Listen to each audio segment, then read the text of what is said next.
केंद्र सरकार ने वही किया जो उसे करना था। मनरेगा का बिल आखिरी समय में लाया गया और बहुमत के दम पर पास करा लिया गया। लोकसभा में विपक्ष के सदस्य मांग करते रहे कि इसे स्थायी समिति के पास भेजा जाए, मगर सरकार ने उनकी मांग ठुकराई। पास करने से पहले जवाब देते समय शिवराज सिंह चौहान नरेंद्र मोदी के आदर्श गांव की लंबी लंबी परिभाषा पढ़ने लगे। क्या महात्मा गांधी के गांवों की कल्पना के आगे नरेंद्र मोदी के आदर्श गांव की परिभाषा पढ़ी जा रही थी? सभी को पता है कि मोदी सरकार के पहले साल में लाई गई सांसद आदर्श ग्राम योजना का क्या हाल हुआ। 2014 से 26 आने को हो गया, अब तो उसका नाम खुद प्रधानमंत्री मोदी भी नहीं लेते। वीबीजी रामजी बिल लोकसभा में पास कर दिया गया। उस वक्त विपक्ष के सांसद वेल में खड़े होकर प्रदर्शन करने लगे। विपक्षी सांसदों ने बिल की प्रतियां भी फाड़ दी और देर तक नारे लगाकर इसका विरोध किया। लोकसभा की कार्रवाई इसके बाद 19 दिसंबर तक के लिए स्थगित कर दी गई। और इस तरह से 2005 में जो कानून सदन की सर्वसम्मति से पास हुआ था, आज उस कानून को लोकसभा में बहुमत के दम पर खत्म कर दिया गया। मनरेगा से जुड़े 12 करोड़ मजदूरों तक यह बात ही नहीं पहुंच सकी कि उनका मनरेगा खत्म होने जा रहा है, जो उन्हें काम का हक दिया करता था। जो लोकसभा में पास हुआ उसमें से जब महात्मा गांधी का नाम ही निकाल दिया गया, तो उस बिल में गांधी का आदर्श कितना बचा होगा आप समझ सकते हैं। भारत की जनता के बीच गोदी मीडिया की ऊंची दीवार खड़ी कर आज मजदूरों का हक ले लिया गया। संख्या नहीं थी, मगर विपक्ष के पास आत्मबल था। उसने अपनी तरफ से हर कोशिश की कि इस बिल को पास होने से पहले संसद की समिति के पास भेजा जाए। सरकार ने इनकार कर दिया। जब से यह बिल पेश हुआ, जनता का ध्यान खींचने के लिए विपक्ष हर दिन संसद परिसर में प्रदर्शन करने लगा, मगर गोदी मीडिया के कारण भारत की जनता को पता नहीं चला कि उसके हक का इतना बड़ा कानून आज गायब हो गया। बिल को पेश करने और पास करने के बीच इतना कम समय दिया गया कि जनता तक बात ही नहीं पहुंच पाई। वो अपनी राय नहीं बना पाई कि मनरेगा में यह बदलाव जरूरी था या नहीं। इस कानून के लिए काम करने वाले जानकारों ने प्रेस क्लब में प्रेस कॉन्फ्रेंस की, वीडियो बनाए, लेकिन उनकी बात कहां तक पहुंची होगी आप समझ सकते हैं। मनरेगा को लेकर समय समय पर आंदोलन करने वाली नरेगा संघर्ष समिति ने 19 दिसंबर को देशव्यापी प्रदर्शन का आह्वान किया है। सवाल है, जब तक मजदूरों तक यह खबर पहुंचेगी तब तक यह कानून राष्ट्रपति की मंजूरी भी पा चुका होगा और देश को धर्म से जुड़े दूसरे मुद्दों में भटका दिया जाएगा। हरियाणा के इस प्रदर्शन में भले भीड़ नजर न आए, लोग कम है मगर हैं, विरोध कर रहे हैं। ऐसे तमाम प्रदर्शन कहीं दर्ज नहीं किए जा रहे, मगर प्रदर्शन हो रहे हैं। झारखंड के राइट टू फूड कैंपेन ने भी इसे लेकर प्रदर्शन किया है। बिल में सेक्शन 37(1) में लिखा है, मनरेगा के सभी rule, notification, scheme, order, guideline इत्यादि रिपील हो जाएगी। इस कानून लाने के लिए बहुत लोगों ने संघर्ष किया है। ये कानून सचमुच मजदूर आंदोलन और जन संघर्ष का फल है। And it is truly a law of the people, for the people, by the people. अब इस कानून को रिपील किया जा रहा है। It's not being renamed, not only renamed, and it's certainly not being revamped. It is being repealed. ये मेरा शब्द नहीं है, ये इस नया बिल का शब्द है। इस कानून को लेकर जौद्रेज से बड़ा कोई जानकार नहीं। आप सर्च कीजिए, कितनी ईमानदारी से इस कानून के लागू होने में जो भी समस्याएं आती रही उसकी आवाज उठाते रहे। अखबारों में बार बार लिखते रहे, हिंदी में, अंग्रेजी में, दूसरी भाषाओं में। जौद्रेज कह रहे हैं मनरेगा खत्म हो गया है। जो नया कानून आ रहा है वो मनरेगा जैसा भी नहीं है। इस नए बिल पर यह हमारा दूसरा एपिसोड है। नए बिल में लाए गए प्रावधान क्या ग्रामीण भारत की जरूरतों के अनुरूप हैं? सीपीएम सांसद जॉन ब्रिटास ने इंडियन एक्सप्रेस में लिखा है, इस कानून से ग्राम पंचायत की भूमिका कमजोर हो जाती है। इसकी जगह पीएम गति शक्ति को लाया गया है। जीआईएस मैप, डैशबोर्ड केंद्रीय सरकार के टेम्पलेट इस्तेमाल किए जाएंगे। गरिमा की जगह डेटा पॉइंट ने ले ली है। यह रिफॉर्म नहीं, रोल बैक है। सवाल है, आखिर सरकार ऐसा कानून क्यों लाना चाहती है जो ग्राम पंचायतों की ताकतों को कमजोर कर सकता है? The second provision, which is deadly, which I'm looking at the bill, again, page 4, chapter 2, subsection 5, section 5, subsection 1 of the bill. It completely destroys the idea of a universal legal entitlement across rural India. What does it say?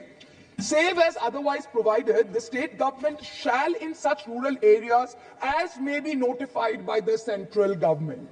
So the center is saying that the scheme will run only in those areas which has been notified by the central government. इन सवालों के जवाब देने के नाम पर कभी नेहरू को लाया गया, कभी गांधी को, तो कभी दीनदयाल उपाध्याय को।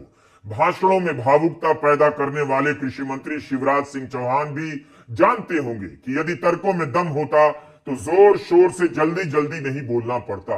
बाबू आज जिंदा है, सीधे 34 लाख करोड़ रुपया गरीबों के खाते में पहुंचे। बाबू आज मुद्रा योजना में जिंदा है, बापू सौभाग्य योजना में जिंदा है, बापू स्किल इंडिया मिशन में जिंदा है, बापू अटल पेंशन योजना में जिंदा है, बापू आज जिंदा है पीएम गरीब कल्याण अन्न योजना में। इसका क्या मतलब है?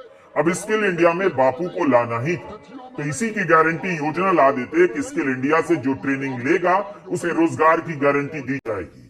इतने कम समय में इस बिल को पेश किया गया, पास किया गया कि करोड़ों मजदूर बेखबर रह गए।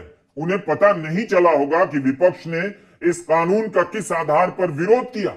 मुमकिन है दर्शक क्लास की मनरेगा जैसे विषयों में दिलचस्पी ना हो, लेकिन उसकी दिलचस्पी का क्या करें? हवा में फैले जहर से फेफड़े खराब हो रहे हैं, वही लोग बीमार पड़ रहे हैं, उसमें भी उनकी दिलचस्पी नहीं है। लोकसभा और राज्यसभा में वीबी जी राम जी विधेयक पर रात 12 बजे के बाद भी चर्चा चलती रही। सांसदों ने अपनी भागीदारी से, हस्तक्षेप से इस बिल पर बहस को 14 घंटे तक खींच लिया। बीजेपी के सांसद बोलते रहे, लेकिन अगर विपक्ष के सांसद हिस्सा नहीं लेते तो यह बहस इतनी लंबी नहीं चलती। मनरेगा से केवल महात्मा गांधी का नाम नहीं हटाया जा रहा, बल्कि इस कानून में अधिकार की जो गारंटी है उसका स्वरूप भी बदल दिया गया है। लोकसभा में आखिरी भाषण एकनाथ शिवसेना के श्रीकांत एकनाथ शिंदे ने दिया। जब वे बोलने के लिए खड़े हुए तब लोकसभा की घड़ी में 1:33 हो रहे थे। देर रात तक चले भाषणों में कांग्रेस के गुरजीत सिंह औजला, डॉक्टर अंगोमचा बिमोल, अकोईजम, संजना जाटव बोलते रहे। सीपीएम के एस वेंकटेशन, समाजवादी पार्टी के नीरज मौर्य, प्रिया सरोज, जम्मू कश्मीर नेशनल कॉन्फ्रेंस के मियां अल्ताफ अहमद अपने भाषणों से बहुमत वाली सरकार को एक दिन के लिए रोकते रहे, समझाते रहे, अंत में हार गए। And it is said there that entire modern world will change the way we look at our world by 3 or 4 people, 3 Jews and 1 non-Jews. The 3 Jews are Sigmund Freud, Karl Marx and Einstein. The only non-Jew who have changed the way we look at the world and our life is none other than an Indian called Mohandas Karamchand Gandhi. Please do not insult. उसका नाम मिटाने का कोशिश मत कीजिए। अध्यक्ष महोदय, मैं सरकार से सीधा सीधा पूछना चाहती हूँ कि क्या नाम बदल देना ही विकास है? क्या गरीब का पेट नाम बदलने से भर जाता है? क्या शब्दों के खेल से मजदूर की हथेलियों में काम आ जाता है? अध्यक्ष महोदय, जिस गांधी ने मजदूरों के लिए अपना जीवन समर्पित किया, जिनके आखिरी शब्द हे राम थे, आज आपने उनके मजदूरों के अधिकारों से बेदखल कर दिया। सच ये है कि गांधी जी का नाम इसलिए हटाया गया है क्योंकि गांधी जी मजदूरों की आवाज थे और सरकार को आवाज नहीं, चुप्पी पसंद है। अगर मुल्क में सबसे बड़ा कोई मसला है तो वो बेरोजगारी का है। आज काम नहीं मिल रहा है। आज पीएचडी करके, इंजीनियरिंग करके लेबर का काम लोग ढूंढ रहे हैं और लेबर का काम अब नहीं रहा है। पहले गांव में बीआरओ का काम मिलता था, पीएचई का काम मिलता था, पीडब्ल्यूडी का काम मिलता था। अब वो काम सब मशीनों ने संभाल लिया है। अब लेबर का काम नहीं रहा है। लेबर का काम बचा था तो वो इस स्कीम में बचा था जिसका नाम मनरेगा था, और इस स्कीम को बंद करके आपने गरीब का रोजगार जो है उसको छीना है, उसको बंद किया है। वैसे इसकी जरूरत नहीं थी। अगर सत्र लंबा होता और इस विषय पर अलग अलग दिन चर्चा होती तो देश की जनता तक बात पहुंचती, लेकिन एक ही दिन में चर्चा समेट देने के कारण जनता तक, खासकर मनरेगा से जुड़े 12 करोड़ मजदूरों तक बात क्या ही पहुंची होगी। संसद के इस शीतकालीन सत्र को छोटा रखा गया था। केवल 15 कार्य दिवस का सत्र था। सरकार ने मनरेगा को बदलने का विधेयक आखिरी वक्त में पेश किया। सत्र की शुरुआत में इसकी सूचना नहीं थी। ऐसा तो हो नहीं सकता कि इसकी तैयारी पहले से नहीं होगी। फिर इतने बड़े बदलाव के विधेयक की सूचना पहले भी दी जा सकती थी, क्यों नहीं दी गई? 12 दिसंबर को मोदी कैबिनेट ने प्रस्ताव पास किया, 15 दिसंबर को लोकसभा की कार्यवाही में इसे शामिल किया गया, 16 दिसंबर को लोकसभा में पेश किया गया, 18 दिसंबर को लोकसभा में पास कर दिया गया। सांसद कहते रहे इस बिल पर अध्ययन का समय दीजिए, संसद की समिति के पास भेजिए जहां विधेयक के प्रावधानों की जांच होती है। सरकार ने स्वीकार नहीं किया। सर, आखिरी पॉइंट है कि बिना चर्चा के, बिना इस सदन की सलाह लिए इस तरह से जल्दी में विधेयक को पास नहीं होना चाहिए। सर, ये विधेयक वापस लिया जाना चाहिए।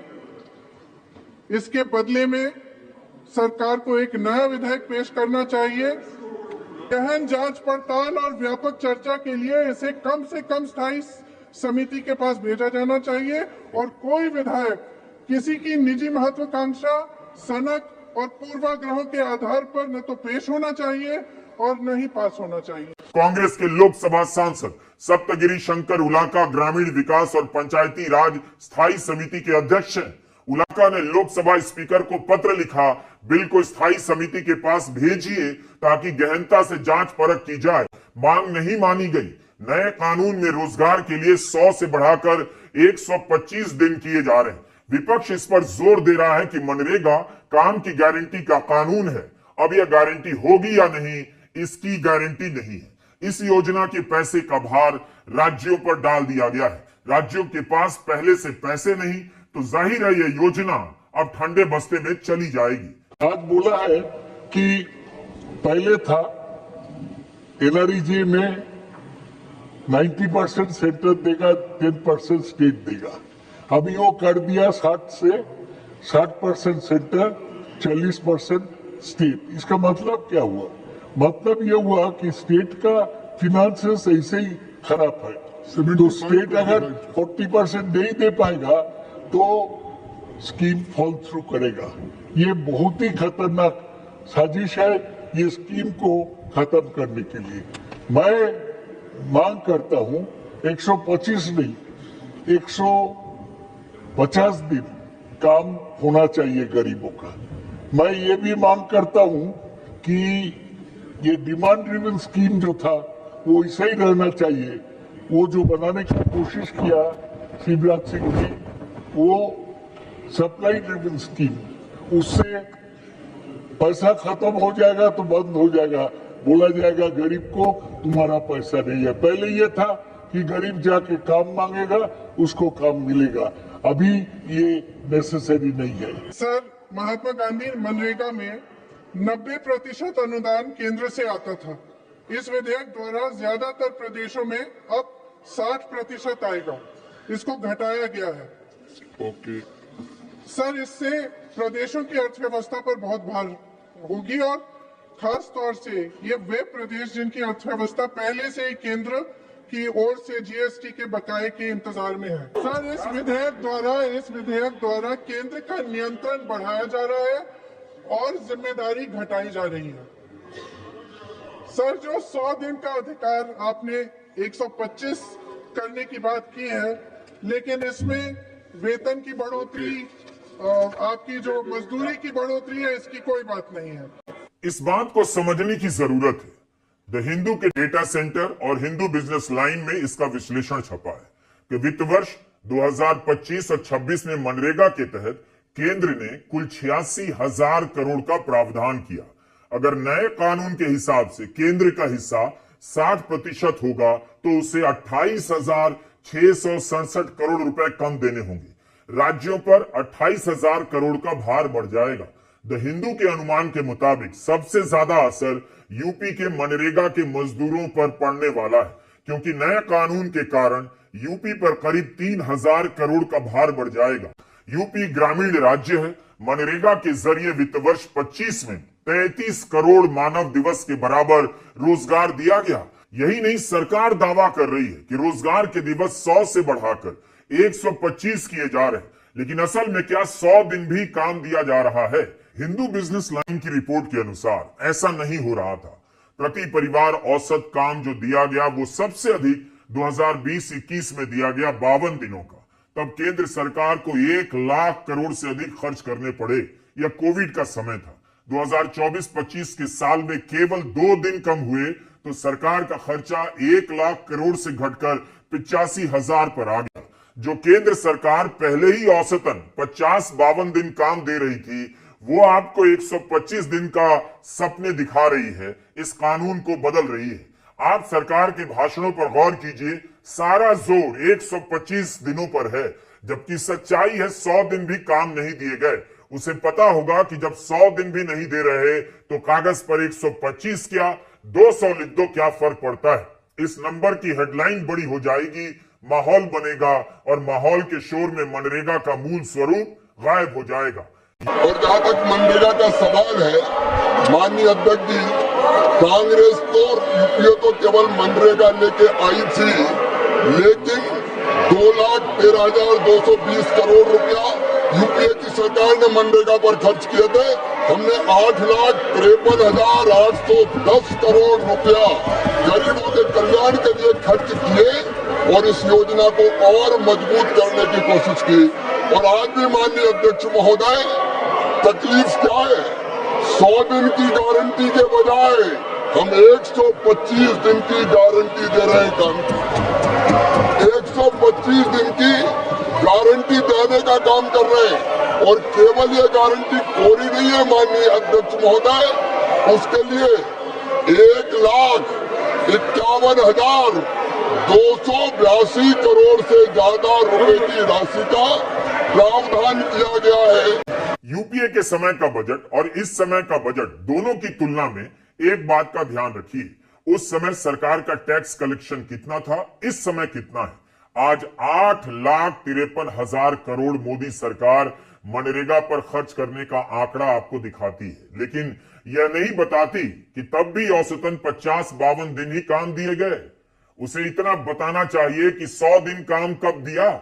यह भी बताना चाहिए कि 125 दिन काम मिलेगा, इसकी गारंटी कैसे सुनिश्चित की गई है। आपको जवाब नहीं मिलेगा। कमाल यह है कि जिस बिल से महात्मा गांधी का नाम हटाया गया, उसी बिल को पेश करते हुए शिवराज सिंह चौहान गांधी के नाम पर लक्ष्यदार भाषण दिए जा रहे थे। विपक्ष गांधी का नाम हटाने पर बोल रहा था, चौहान गांधी के सपनों की बात करने लगे। गांधी के साथ साथ दीनदयाल उपाध्याय की भी बात करने लगे। पता चल रहा था कि जिस गांधी के आदर की बात हो रही है, उस बात में गांधी कितने हैं और दीनदयाल कितने हैं। महात्मा गांधी हमारे दिलों में बसते हैं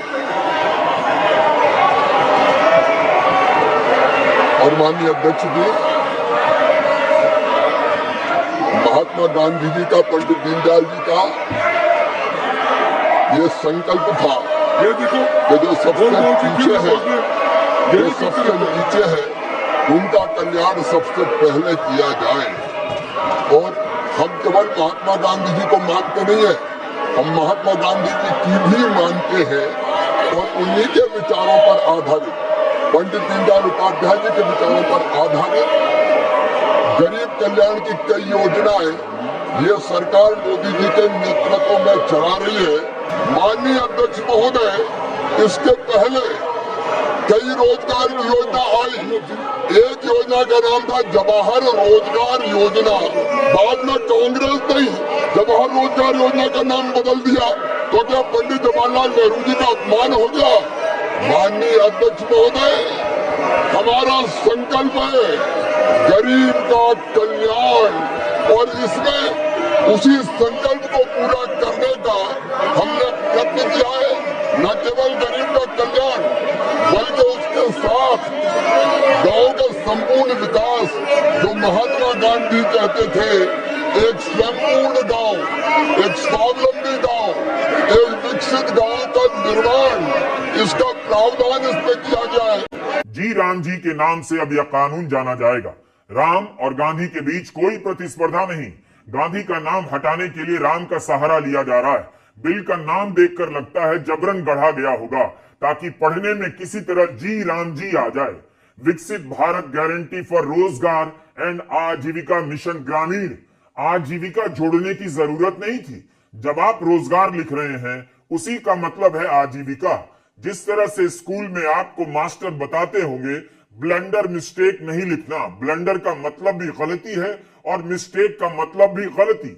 आप बड़ी गलती या छोटी गलती में फर्क कर सकते हैं, लेकिन गलती गलती नहीं लिख सकते, ब्लंडर मिस्टेक नहीं लिख सकते। लेकिन जी राम जी बन जाए इसलिए रोजगार के साथ आजीविका जोड़ा गया। कितनी मेहनत है एक नाम को गढ़ने में, इसी में समय जा रहा है। काम की क्या हालत है जमीन पर आप बेहतर जानते हैं। शिवराज सिंह चौहान का भाषण सुनिए। महात्मा गांधी का नाम हटाने का तर्क आपको शायद ही संतुष्ट कर पाए। उस हिस्से में लग रहा है किसी तरह भाषण तैयार किया गया है ताकि सुनने वाले को रोम रोम में राम और बार बार दीनदयाल सुनाई दे, लेकिन इसका जवाब ना मिले कि महात्मा गांधी का नाम क्यों हटाया गया, जबकि उन्हीं के सपने पूरे करने की बातें होती रही। ये बापू हमारे दिलों में बसते हैं, उनका हम पूरा सम्मान करते हैं। और बापू ही कहते थे राम राज, राम हमारे रोम रोम में रमे हैं, राम हमारी हर सांस में बसे हैं। बिना राम के ये देश नहीं जाना जाता। पता नहीं क्यों जी राम जी नाम आ गया तो ये भड़क गए। महात्मा गांधी स्वयं राम राज्य की स्थापना की बात करते थे और उनके अंतिम शब्द भी हे राम थे। बापू जी का पूरा सम्मान करते हुए राम राज की स्थापना मतलब दैविक भौतिकता का राम राज का हूं नहीं व्यापा। इस देश का कोई भी व्यक्ति महात्मा गांधी जी का अपमान बर्दाश्त नहीं करेगा। मर्यादा पुरुषोत्तम भगवान श्री राम का पूरा देश सम्मान करता है, लेकिन गांधी जी ने भी आखिरी शब्द राम राम कह के गए थे। कम से कम हे राम कह के गए थे। कम से कम उस महात्मा गांधी जी का अपमान नहीं करिए, ये हमारी प्रार्थना है। पूरे दुनिया में जाते हैं आप गांधी जी की प्रतिमाओं पर माला चढ़ाते हैं और देश के अंदर बापू का अपमान होता है। गांधी राम राज्य की बातें करते थे। राम राज्य उनके लिए कल्पना नहीं थी, एक अवधारणा के रूप में उन्होंने पेश किया।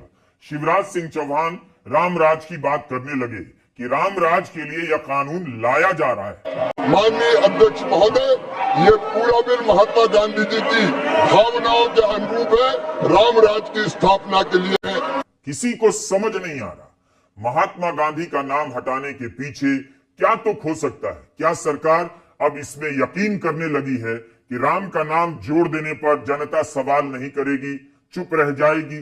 किसी एक योजना का नाम आप बता सकते हैं जिसके जरिए आपको पिछले 10 साल में राम राज का सपना स्थापित करने की कोशिश के रूप में दिखाई देता हो?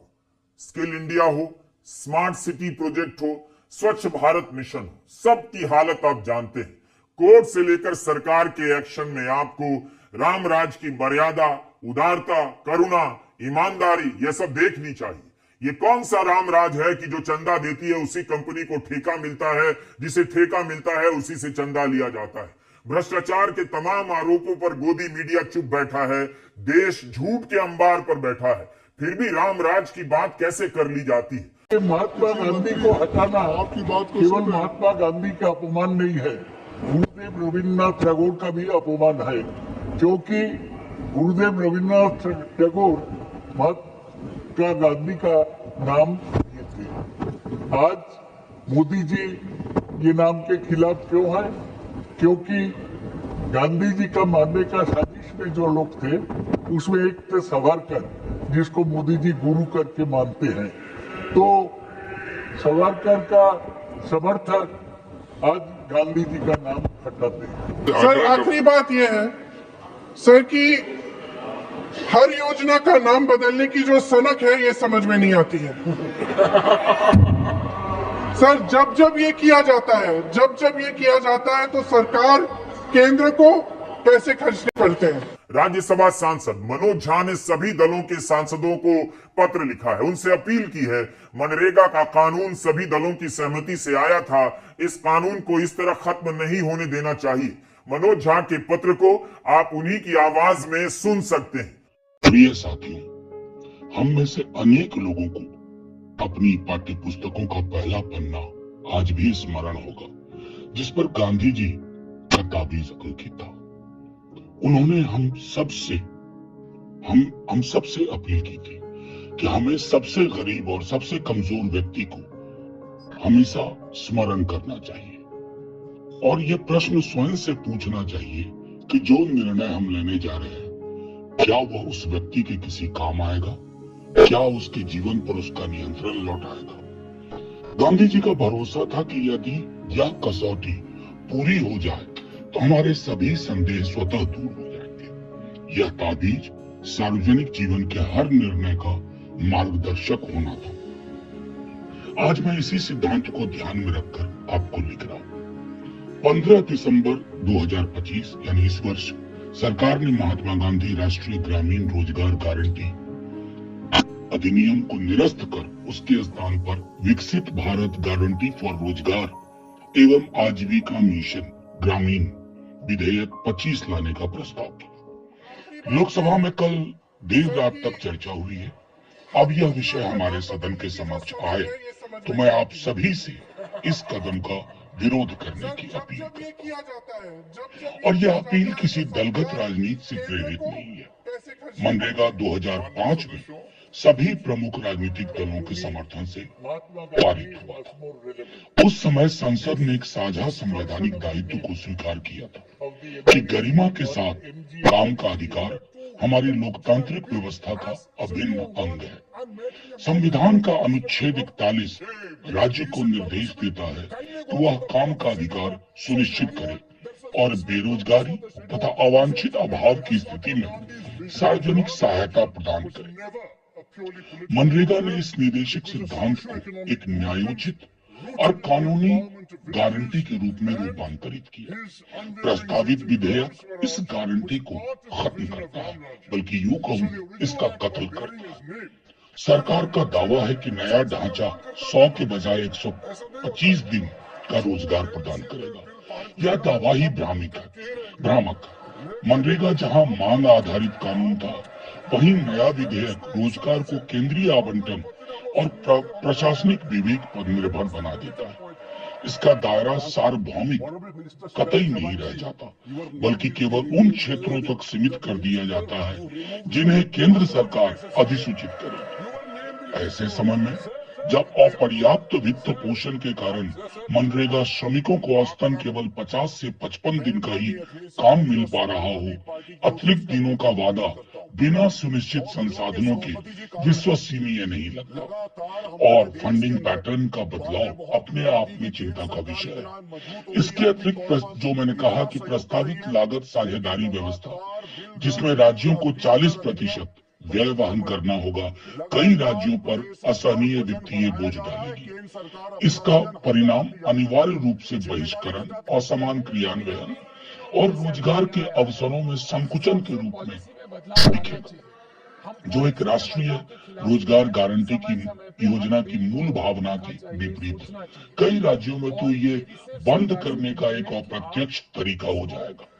मनरेगा में कमियां रही, हम हमेशा मानते हैं, पर वो कानून की नहीं, क्रियान्वयन की विफलताओं का परिणाम था। 2 दशकों में इस कानून ने संकट के समय करोड़ों परिवारों को सहारा दिया, महिलाओं की श्रम बल में भागीदारी बढ़ाई, ग्रामीण आजीविकाओं को मजबूती दी और सबसे बढ़कर काम को अनुग्रह नहीं बल्कि अधिकार के रूप में स्थापित किया। इसे कमजोर करने के बजाय और सशक्त किया जाना चाहिए था।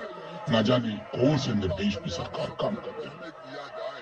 बिना व्यापक परामर्श और सहमति के इसे निरस्त करना सुधार नहीं, बल्कि संवैधानिक दायित्व से, उत्तरदायित्व से पीछे हटना है। अतः मित्रों, मैं आप सभी से साथी सांसद के रूप में लोकतांत्रिक सहमति और नैतिक स्पष्टता से जन्मे इस कानून की रक्षा करने की अपील करता हूँ। आइए हम इस सिद्धांत के साथ खड़े हों कि हर हाथ को काम मिले और हर काम को गरिमा मिले।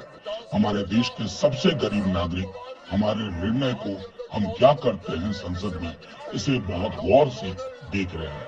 जय हिंद, आपका सरकार बहुमत के दम पर खड़ी है, सहयोगी दल चुप है, विपक्ष के पास कुछ नहीं फिर भी जोर लगा रहा है।